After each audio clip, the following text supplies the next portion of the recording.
हाँ जी, उसके बाद जब आखिरी दिन था हमारे मास्टर्स का, तब मुझे नेट के बारे में पता चला कि इसके बाद भी नेट का एग्जाम है, और शायद आपके चैनल के बारे में उन्होंने ही मुझे बताया। अच्छा। उसके बाद सर मैं थोड़ा सा यूट्यूब और आपकी जो क्लास है ना यूट्यूब की, एमसीक्यूज वाली और पीवाईक्यूज वाली क्लास, उसके बाद दिसंबर के बाद मैंने तुरंत फैसला किया, आपका बैच आया 6499, मुझे अब भी याद है, पहला ही बैच था आपका। उसके बाद मैंने रिवीजन पे सारे आप अपने नोट्स जो आपकी क्लास से तैयार करे, और आपकी होरक्रक्स और ज्योग्राफी में पहला ही एडिशन खरीदा, और मैं तो आपका कोर्स ही रिकमेंड करूंगा। फाउंडेशन कोर्स स्कॉलर बैच आ चुके हैं अब तो।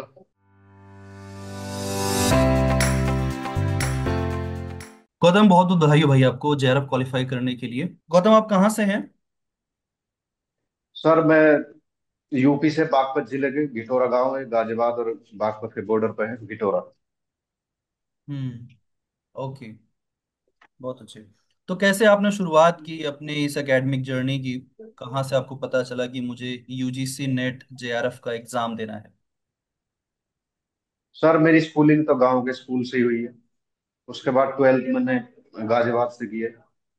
उसके बाद मैं ग्रेजुएशन के लिए एमएमएच कॉलेज गाजियाबाद, जो शायद आपके से ऑफिस से शायद 2 किलोमीटर की दूरी पे है, नोएडा से। हम्म। उससे मेरी ग्रेजुएशन हुई। उसके बाद मैंने मास्टर्स ज्योग्राफी के साथ ही किया, और 2019 तक मेरी ग्रेजुएशन, उसके बाद 2021 में मेरी मास्टर्स कंप्लीट हो गई थी। और मुझे ऐसा नहीं था कि मुझे यूजीसी नेट के लिए जाना है। मैं तो पीजी इसलिए किया क्योंकि ताकि पीजीटी के एग्जाम दे सकूं। और हम्म। मैंने साथ में 21 के बाद मैंने बीएड के लिए मैं कमिट हो चुका पूरा। अच्छा। हाँ जी, उसके बाद जब आखिरी दिन था हमारे मास्टर्स का, तब मुझे नेट के बारे में पता चला कि इसके बाद भी नेट का एग्जाम है जहाँ आप हायर एजुकेशन में जा सकते हैं। लेकिन सर मैं बीएड के लिए कमिट हो चुका था। तो फिर मैंने 2 साल तक बीएड की, और उस दौरान ये प्लान तैयार किया कि भाई मुझे उसके बाद तैयारी करनी है नेट के लिए। हम्म। तब ऐसा ऑनलाइन प्लेटफॉर्म भी नहीं था कि मैं सब जैसे ऑनलाइन तैयार करूँ। मैं सोचता था कि दिल्ली में ऐसी कोचिंग मिलती होंगी इसके लिए। और अच्छा। वे कॉलेज के दौरान मेरे फ्रेंड्स बताते भी थे, कोई ये जो हमारे प्रोफेसर थे, वे बताते हुए थे कि में शायद ऐसी तैयारी कराई जाती है। तो मैं तो सोच रहा हूँ उसके लिए थोड़े इकोनॉमिकल, यानी कि अपनी, उसके लिए उसकी भी जरूरत पड़ेगी, पैसों के लिए भी। तो मैंने हम्म। बीएड के साथ साथ वो सब चीज ध्यान में रखकर, मैं बीएड करते करते सब कुछ मैं फाइनल कर चुका था कि उसके बाद मुझे नेट में ही जाना। हम्म। 23 तक मैं बीएड कंप्लीट कर चुका था। उसके साथ मैंने करियर सिक्योरिटी के लिए सीटेट क्वालिफाई कर चुका था मैं, और बीएड मेरे साथ था। तो मैं सोच रहा कि अगर कोई वैसी छोटी छोटी जॉब आए तो मैं उसमें भर सकता हूँ फार्म। तो एक हम्म। करियर सिक्योरिटी के लिए मैं 2 साल तक मैं बीएड की तरफ रहा, लेकिन मेरा जाने का नेट नहीं था। हम्म। तो शुरुआत से मतलब ऐसा फिक्स नहीं था, लेकिन हाँ, बीच में हाँ इस एग्जाम के बारे में आपको आइडिया लगा और फिर आपने सोचा कि क्यों ना इसको एक करियर ऑप्शन के हाँ तौर पर भी देखा जाए।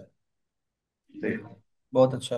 गौतम, तो जब आपने पहली बार सुना कि इस एग्जाम की तैयारी करनी है, तो उस वक्त मन में क्या ख्याल आया? हाँ सर, हम तो मास्टर की आखिरी जैसे कंप्लीट होता है ना मास्टर, तो एक क्लास ले ही लेते हैं। तो सब बैठे हुए थे कि उस उन्होंने बताया कि भाई नेट का भी कोई एग्जाम है इसके बाद हायर एजुकेशन के लिए। नहीं तो मैं बीएड के लिए कमिट था, और टीजीटी और पीजीटी के एग्जाम में मुझे आइडिया नहीं था कि टीचर बनते कैसे हैं। बीएड के बारे में मुझे पता है, इसलिए मैंने अपने जो प्लान में है वो 21 से 23 तक मैं बीएड के लिए कमिट था। उस दौरान मैं 1 साल तक सोचता रहा कि कैसे ये काम करा जाए। फिर मुझे मेरे भाई है या गाइडर कह लो कि उन्होंने बताया कि ऑनलाइन भी आप काम कर सकते हो और घर से ही काम हो जाएगा, आपको दिल्ली जाने की भी जरूरत नहीं। हम्म। फिर उनके साथ में टच में रहा लगातार। फिर मैंने बीएड कंप्लीट किया 23 में, और 23 के बाद 2000, हालांकि मैंने मास्टर 21 में ही कंप्लीट कर लिया, और तब मेरी उम्र सिर्फ 21 वर्ष ही थी। और अच्छा। 23 तब हुई जब मैं बीएड कंप्लीट कर चुका था सर। अच्छा। हाँ जी सर। उसके बाद मैंने प्रिपेयर स्टार्ट की। 23 के बाद मैंने यूट्यूब, आपके सबसे पहले मैंने आपके, मेरा दोस्त है उसका भी इस बार जेआरएफ हुआ, अच्छा। बहुत बढ़िया। और वो हमारे साथ मास्टर से ही वो ये एग्जाम दे रहा है। लेकिन आज जाकर जून 2025 में हम दोनों का एक साथ जा रहे थे।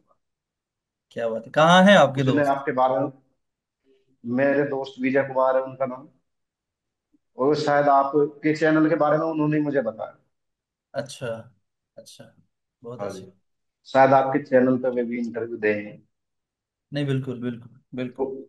अगर अगर उन्होंने फॉर्म भरा होगा गूगल वाला तो डेफिनेटली टीम कांटेक्ट करेगी और हम उनका भी इंटरव्यू करेंगे। बिल्कुल, बहुत अच्छी बात है कि आप दोनों लोग साथ पे पढ़ाई किए। साथ में पढ़ने का हाँ एक जी। एडवांटेज तो होता है कि एक माहौल बना रहता है, और एक मन भी लगा रहता है कि कभी अगर अकेले पढ़ रहे हैं, हाँ भटकाव हुआ, तो दोस्त है वो संभाल लेगा। चाहे डांट के, चाहे प्यार से, जैसे भी है वो आपके साथ खड़ा रहेगा। बिल्कुल। Yes sir. तो ज्योग्राफी जब आपने पढ़ना शुरू किया तो आपने देखा होगा कि सिलेबस कितना वास्ट है, कितना बड़ा है, और सर बहुत जितनी हम वास्ट है। उसकी गहराई में जाते हैं उतना ही वो गहरा, है ना, होता चला जाता है।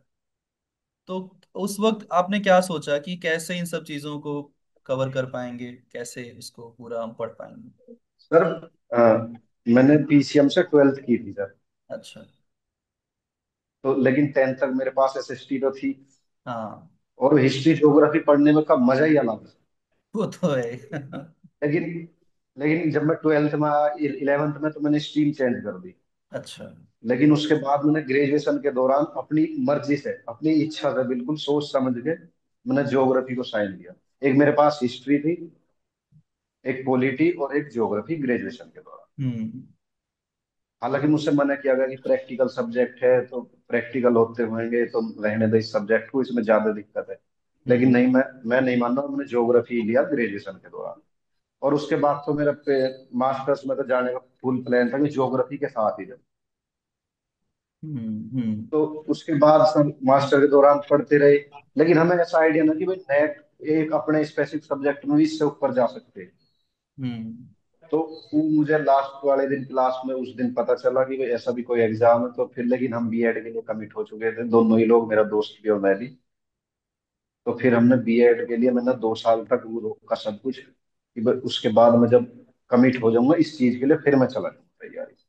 क्योंकि मैं, इतना टाइम मेरे पास था सर कि मैं बीएड बीच में कर सकता। हम्म। ठीक है। तो फिर जब पढ़ाई शुरू की होगी आपने तो डिफिकल्टीज तो आई होंगी ना, बहुत सारे यूनिट्स हैं। सर बहुत जैसे प्रैक्टिकल हाँ ज्योग्राफी है, जी। एकेडमिक्स में क्लास में हाँ। यूनिवर्सिटी जो पढ़ाया गया होगा वो कहीं ना कहीं एक वो प्रैक्टिकल, तो रियल में प्रैक्टिकल वाली चीजें होती हैं, बट यहाँ पर हमें ज्यादातर थ्योरेटिकल चीजें पढ़नी पड़ती हैं प्रैक्टिकल में भी, है ना। एक वो डिफिकल्टी आई होगी। फिर सिलेबस में ज्योग्राफी ऑफ इंडिया होगा, मॉडल्स होंगे, बहुत सारी चीजें हैं जो काफी कुछ पढ़नी रही होंगी। तो क्या स्ट्रेटजी आपने बनाया कि भाई सर। मुझे ये हाँ जी। पढ़ना ही पढ़ना है? सर मैं शुरुआत में 23 के बाद मैं अपनी बीएड कंप्लीट कर चुका था और मेरा फुल मन था कि मैं इसी तरफ जाऊं।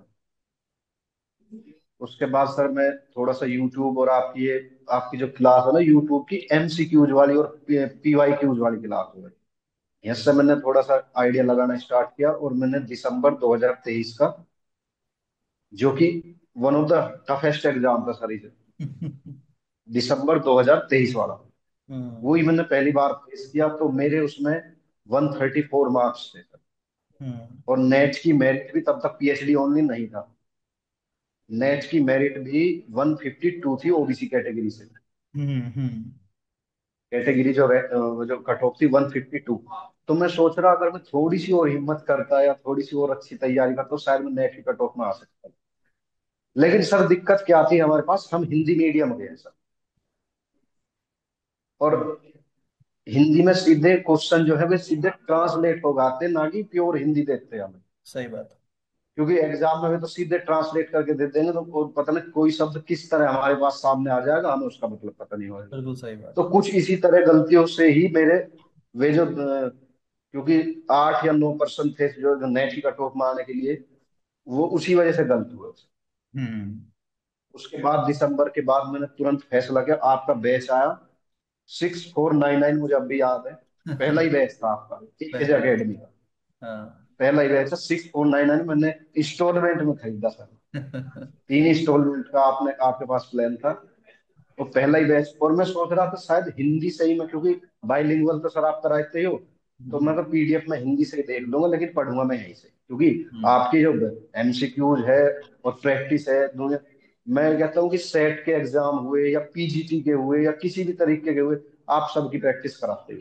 बिल्कुल। मुझसे तो बहुत सारा कवर हो जाए। हम्म। उसके बाद मैंने आपका 6499 वाला फाउंडेशन बैच पहली बार आया था आपका एक ही जगह, उससे पहले आप दूसरी जगह हाँ, थे। मैं अन अकेडमी पे था, उससे इस साल मैंने छोड़ा अन अकेडमी हाँ को, और अक्टूबर हाँ 2023 में अपना खुद का एकेजे अकेडमी प्लेटफॉर्म ओपन हाँ, किया, और वो पहला ही क्योंकि बैच था, आप भी सही था। पहला ही बैच था सर, क्योंकि उससे बीच आप 2 महीने के लिए शायद मतलब आपने ज्यादा कांटेक्ट नहीं किया, ना कि आपकी यूट्यूब की क्लास भी आई थी। हाँ। तो हम हाँ। सोच रहे शायद पता ना क्या हो गया हो, क्योंकि टेलीग्राम पर नहीं तो आप सेट के एग्जाम की पीडीएफ भी आ जाती थी, हम प्रैक्टिस कर लेते थे। क्योंकि हम्म। जब से मैंने स्टार्ट की प्रिपरेशन तो सबने यही बताया गया कि इवन आप भी कहते हो कि प्रैक्टिस डे 1 से स्टार्ट होनी चाहिए, आपका सिलेबस होता रहे ठीक है, हम्म। लेकिन प्रैक्टिस डे 1 से स्टार्ट हो। तो हम्म। आपका 2 महीने तो शायद 1.5 या 2 महीना आपको कोई कांटेक्ट नहीं था, ना आपकी कोई वीडियो आई थी। उसके बाद आपकी हमें पता लगी कि एक एकेडमी खुल चुकी है, और दिसंबर वाला मैं अटेम्प्ट भी, मैं निराश तो था थोड़ा, क्योंकि और थोड़ा सा एफर्ट कर लेता तो पहली बार में ही नेट हो चुका होता। लेकिन हम्म। कोई ना, फिर 6499 वाला आपका फाउंडेशन बैच आया सर। हाँ। उसके बाद मैंने तुरंत ही, मैं पेपर देने के बाद 12 दिसंबर, मुझे अब भी डेट याद है, 12 दिसंबर को दिसंबर का एग्जाम हुआ था। हाँ। 12 शायद या ऐसी कुछ डेट थी सर। हम्म। तो उसके बाद मैंने, शायद उसके तुरंत बाद ही मैंने आपके बैच को परचेज कर लिया इंस्टॉलमेंट, मुझे अब भी याद है। 2200 ऐसी कुछ, या 21 इतने के आसपास की इंस्टॉलमेंट थी सर। हम्म। उसके बाद मैंने बैच लिया, और मैं बाइलिंगुअल के हिसाब से मगर मैं हिंदी में जो है मैं कर लूंगा सिलेबस को। लेकिन मुझे फिर समझ में आया कि क्यों ना, जो हम चीज जानते ही नहीं है, क्योंकि हमारे मास्टर्स के दौरान तो अपना कोई ऐसा कोई प्लान था ही नहीं कि हम कोई चीज बेसिक से पढ़े। लेकिन एक एक समझ थी कि भाई ज्योग्राफी में कुछ करना है, ये समझ में आ जाएगी, इसके लिए मैं कॉन्फिडेंट। उसके बाद मैंने सीधे वो चीजें, कि मैं सोचा क्यों ना हम जिस चीज को जानते नहीं है उसको सीधे इंग्लिश में ही सीख लें। हम्म। तो फिर सर मैंने 1-2 दिन तो आपकी हिंदी की पीडीएफ भी मैंने खोल ली, लेकिन उसके बाद मैंने सीधे हिंदी की पीडीएफ को क्लोज ही कर दिया, और सीधे हिंदी में, हिंदी को छोड़कर सीधे इंग्लिश के ही नोट्स तैयार थे। हम्म। जब मैं लगातार काम करता रहा आपका, क्योंकि आपकी ड्यूरेशन भी 6 मंथ की थी, वो पहला बैच था, और वो जून 2024 के लिए था, हम्म। पहला ही बैच था आपका। पहला बैच। मैं भी देख हैरान हो गया बाद में, जब मैं सिलेबस कंप्लीट कर चुका, कि ये मैंने ही नोट्स तैयार करेगा इंग्लिश में। हम्म। और सीधा रात फिर तो मैं कहता हूँ सर, आप अगर आपको हिंदी नहीं भी आ रही तो कोई दिक्कत नहीं है, आप इंग्लिश में ही जाओ, क्योंकि वहां से आपके कुछ कम से कम 4 या 5 क्वेश्चन आराम से ठीक कर सकते हो आप इंग्लिश में कर। हम्म। तो जो भी, मैं तो ये कहना चाहूंगा सर, जो भी हिंदी मीडियम के स्टूडेंट है वो हिंदी से न घबराएं, इंग्लिश ज्यादा आसान है उसके मुकाबले। सही मेरा बात। तो यही मानना है सर।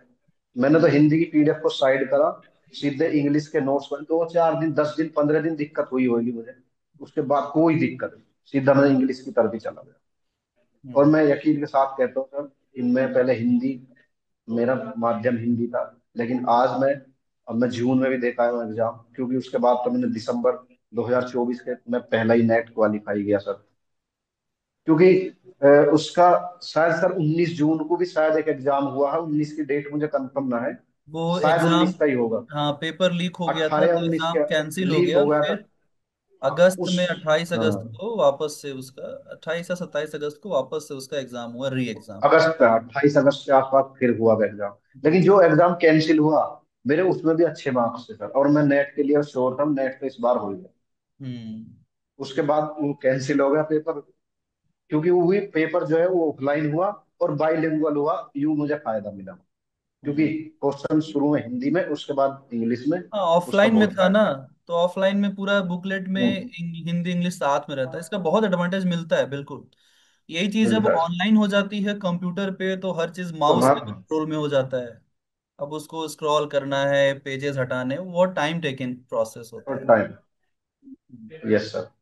उसके बाद सर मेरा आपकी कृपा से नेट क्वालिफाई हुआ जून 2024 का ही, क्योंकि मैंने बहुत बेसिक, मतलब आप बहुत अच्छे से नोट्स खुद के, क्योंकि मेरा तो यही मानना, आप नोट्स किसी के पढ़ ही नहीं सकते और किसी के। बिल्कुल। पीडीएफ आप पढ़ते रहोगे, लेकिन एक वक्त पे पीडीएफ से भी आप परेशान हो जाए, इसलिए मैंने अपने ही नोट्स तैयार करे। और बेस कंसेप्ट तो आपके, खैर उनकी तो कोई तुलना है ही नहीं है, आपसे सब कुछ सीखा है। तो जून 2024 में मेरा पहला नेट क्वालिफाई हुआ। उसके बाद रिजल्ट में भी मेरे उसमें 176 मार्क्स थे, हम्म। दिसंबर जून 2024 के लिए। और मैं श्योर था कि शायद नेट तो क्वालिफाई हो ही जाएगा। उसके बाद सर 17 अक्टूबर के आसपास, मुझे दिन शायद सही याद हो, 17 अक्टूबर को ही रिजल्ट आया था सर, नेट का। तो मैं ठीक था कि सर नेट क्वालिफाई हो गया है, और अपना दूसरा ही अटेम्प्ट था। तो मैंने थोड़ा सा, थोड़े बीच में हेल्थ इशू भी हो गए, तो मैंने थोड़ा सा ब्रेक लिया। ब्रेक के बाद मैं आया और दिसंबर के लिए अटेम्प्ट के लिए गया, दिसंबर 2024 के लिए। 24 का। वहाँ वहाँ भी थोड़ा सा हेल्थ इशू हुआ, तो मैं फिर से नेट क्वालिफाई हुआ। उसमें भी 9 जनवरी को शायद पेपर हुआ सर, 9 जनवरी को पेपर हुआ ज्योग्राफी का। हाँ। तो उसमें भी मेरा नेट क्वालिफाई, उसमें भी मेरा थोड़ा स्कोर बूस्ट था, और मैं 186 तक पहुंच चुका था। बहुत अच्छे। क्योंकि मेरा एक ही दिशा थी, मैं लगातार वहाँ काम कर बट रहा। हाँ, तो हाँ जी, फर्क तो पड़ ही जाता सर। एक दो बिल्कुल। महीना बाद जब अपने आप को वहाँ कंपेयर करके देखते हैं, फिर आपकी प्रैक्टिस तो मैं तो यही कहूंगा सर, प्रैक्टिस के लिए तो आप बेस्ट ही हो। सेट रहे आपके, महाराष्ट्र सेट रहे, गुजरात सेट रहे, जम्मू कश्मीर सेट रहा, और भी एमपी, एमपी सेट के भी एग्जाम, तो सारे ही आपने सेट के एग्जाम पर उससे बहुत हेल्प मिली सर, हम्म। प्रैक्टिस में। उसके बाद मैं जून के लिए गया, मुझे इस बार तो सर जेआरएफ करना ही है। हम्म। उसके बाद सर मैंने प्रैक्टिस बहुत करी थी सर, जून वाले अटेम्प्ट के लिए बहुत ज्यादा प्रैक्टिस, आपसे वे सारे फिर से रिवाइज किए, क्योंकि मेरे पास, मैंने ये जो ट्रेडिशनल जो ज्योग्राफी का सिलेबस है सर, जिसमें आपके जियोमॉर्फोलॉजी, क्लाइमेटोलॉजी, ओशिनोग्राफी और इन्वायरमेंट और हम्म। थॉट वाला सेक्शन, ये हम्म। तो मैं बार बार पढ़ चुका था सर। इस हम्म। बार हमने जो फोकस किया, practical geography, geography of India, और बाकी जो 3 यूनिट है पॉपुलेशन वाली, और एक सोशल और पॉलिटिकल ज्योग्राफी है, और एक और है शायद कौन से सर। हम्म। हाँ। तो सर मेरा ये था कि 105 टू 107 के आसपास मार्क्स बन रहे थे। एक दो क्वेश्चन शायद क्वेश्चन भी, जब ये सारे ये जो वे गलत क्वेश्चन के आसपास, इसका शायद समय मिलता है, ऐसा भी बोल रहे थे। हम्म। उसके बाद मैं श्योर नहीं था कि इस बार जेआरएफ हो जाएगा, क्योंकि पेपर थोड़ा सा इजी था। हाँ। तो ऐसा लगा शायद मेरिट, अब हिस्ट्री की सबसे ज्यादा मेरिट ही चली जाए शायद 200, मतलब 110 क्वेश्चन, 200 के आसपास, डर तो लगता ही है सर। हम्म।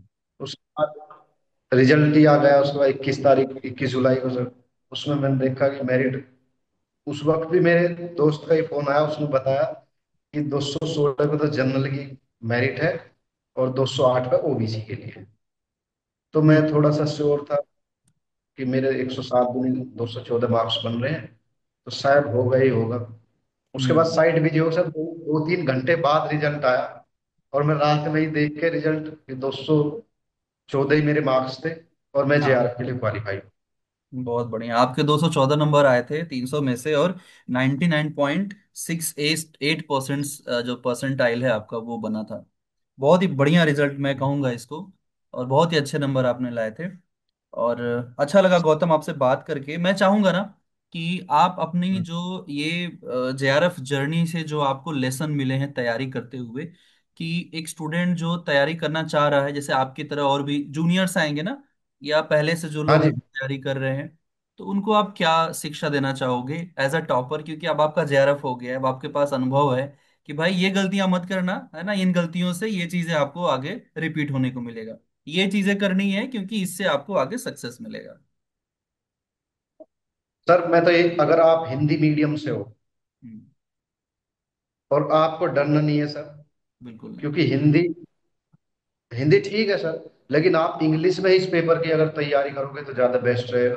और मैं तो आपका कोर्स ही रिकमेंड करूंगा, फाउंडेशन कोर्स, स्कॉलर बैच आ चुके हैं अब तो, हम्म। स्कॉलर के इस हाँ, नाम से सुपर भी आपका स्कॉलर बैच, एक, हाँ बिल्कुल। तो आप मुझसे अपनी जर्नी स्टार्ट करते हैं। तैयारी नहीं, एक तरह की जर्नी है सर। आप धीरे धीरे धीरे धीरे आपका कॉन्फिडेंस बढ़ेगा, आपके कंसेप्ट मजबूत होंगे, और आप एक ना एक दिन जेआरएफ की तरफ चले जाओ। क्वालिफाई कर तो लेंगे मैं तो रिजल्ट। सर इंग्लिश से नहीं घबराना सर। क्योंकि मैं खुद प्योर हिंदी मीडियम का स्टूडेंट हूँ। जब मैं इंग्लिश में अपना सब कुछ कर सकता हूँ, पेपर भी इंग्लिश में ही जाकर सॉल्व किया सर मैंने। बहुत बढ़िया। तो कोई भी कर सकता है सर, कोई बात। ऐसा नहीं। बिल्कुल। थैंक यू गौतम, आपने बहुत ही अच्छी अच्छी बातें बताई। मैं उम्मीद करता हूँ सभी स्टूडेंट जो भी आपका वीडियो देखेंगे, जो भी इस तरीके से है ना तैयारी कर रहे हैं, उनको काफ़ी हेल्प मिलेगा, इससे काफ़ी मोटिवेशन भी मिलेगा। ये जो बातें आपने बताई हैं उनसे उनको काफ़ी सीख मिलेगी और अपनी तैयारी को बूस्ट अप कर पाएंगे। थैंक यू सो मच यहाँ पर आने के लिए, अपना कीमती वक्त देने के लिए हमें। हमारे पूरे एकेजे एकेडमी टीम की तरफ से आपको ढेर सारी बधाइयाँ, शुभकामनाएं फिर से। आपका जो लक्ष्य है जीवन में, आप उसे हासिल करें, आगे बढ़ें और वापस आप यहाँ पर आए हमारे प्लेटफॉर्म पे और अपनी उस जर्नी को शेयर करें। Thank you sir.